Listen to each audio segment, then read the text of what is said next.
नमस्कार, आप देख रहे हैं कैपिटल न्यूज। मैं हूं प्रफुल्ल गिरी। पलामू में म्यूटेशन के नाम पर कैसे खेल चल रहा है, कैसे आम आदमी को अधिकारी अपने चक्रव्यूह में फंसाकर इधर से उधर गेंद की तरह फेंक रहे हैं, आज हम इस पूरे खेल से पर्दा उठाएंगे। इस रिपोर्ट में किसी एक अधिकारी को हम कटघरे में खड़ा नहीं कर रहे हैं, क्योंकि सवाल किसी व्यक्ति विशेष का नहीं बल्कि उस व्यवस्था का है जिसमें अधिकारी तो बदल रहे हैं लेकिन सिस्टम नहीं बदल रहा। सिस्टम वही का वही है। डीसी साहब और सीओ साहब हमें तो फुटबॉल बॉल की तरह बना के रखे हैं और सीओ साहब पैर से मार रहे हैं तो हम गेंद की तरह आ रहे हैं। एलआरडीसी साहब के पास, एलआरडीसी साहब पुनः मार रहे हैं पैर से तो हम जा रहे हैं सीओ साहब के पास। कितने महीने से ये मारामारी चल रहा है? ये मारामारी लगभग 3 साल हो गए। 2023 ले 2026 आ गया, उस समय से हम परेशानी में जूझ रहे हैं। दाखिल खारिज का खेल कहें या सिस्टम का चक्रव्यूह कहें, जहां न जाने कितने लोग फंसे हुए हैं। कानून कुछ और कहता है, अंचल में कुछ और चल रहा होता है। आखिर क्यों पीड़ित को बार बार सीओ और एलआरडीसी के बीच घुमाया जा रहा है? पूरी खबर को जानने से पहले थोड़ा सा आप कानून समझ लीजिए, खबर को समझने में आसानी होगी। झारखंड में म्यूटेशन का कानून बहुत ही आसान और बहुत ही स्पष्ट है।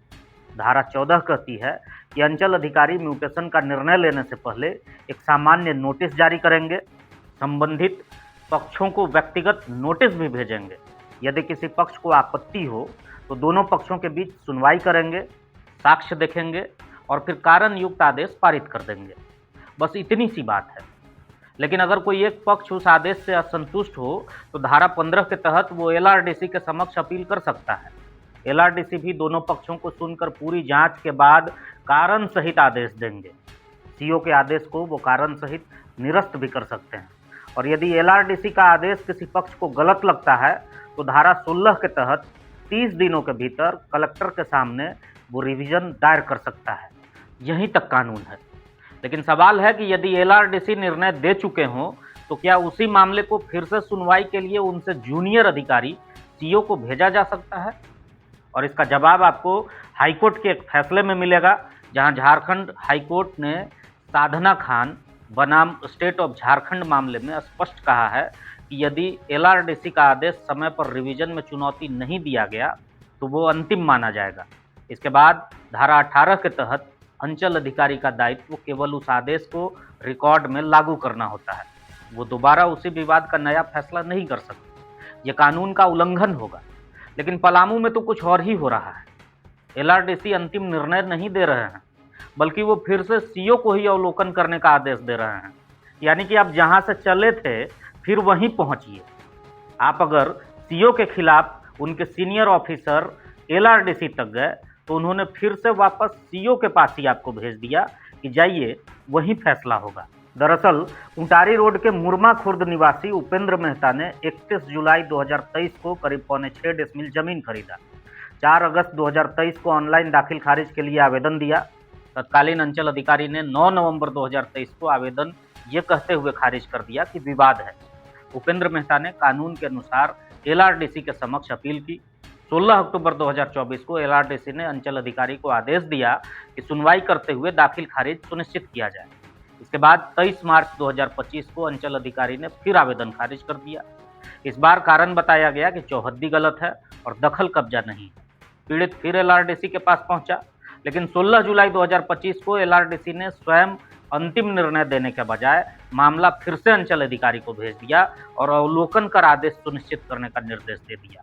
यहीं से सबसे बड़ा सवाल खड़ा होता है कि यदि अंचल अधिकारी पहले ही सुनवाई कर चुके हैं और उनके आदेश के विरुद्ध अपील हुई थी तो क्या एलआरडीसी को अब अंतिम निर्णय देना चाहिए था या फिर उसी मामले को दोबारा सीओ के पास भेजना चाहिए था?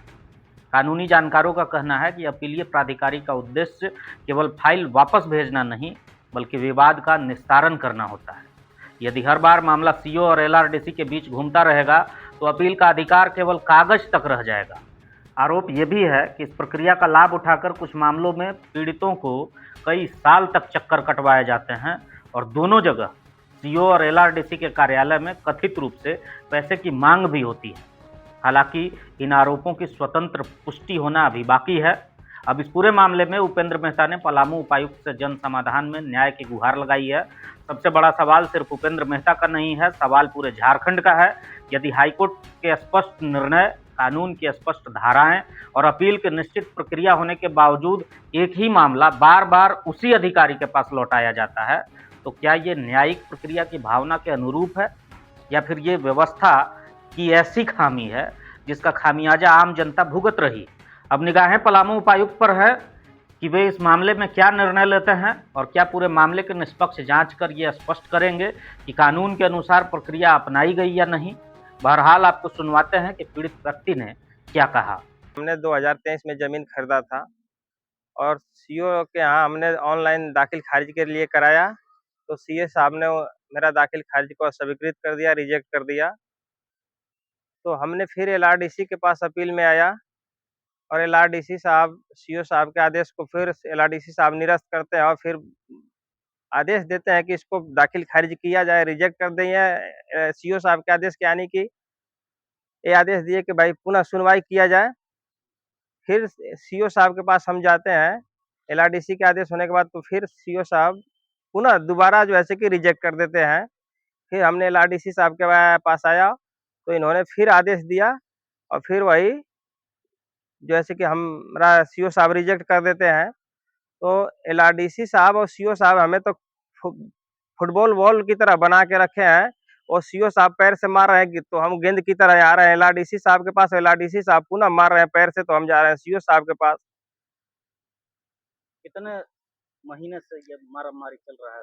ये मारामारी लगभग 3 साल हो गए, 2023 से 2026 आ गया, उस समय से हम परेशानी में जूझ रहे हैं। हाँ, आर्थिक हमें लिया गया, जो बोले कि आपका दाखिल खारिज हो जाएगा, ऐसे आदेश नहीं होगा। लेकिन जो मेरा जिनमिन चीज़ है वही तो वो लिखते हैं।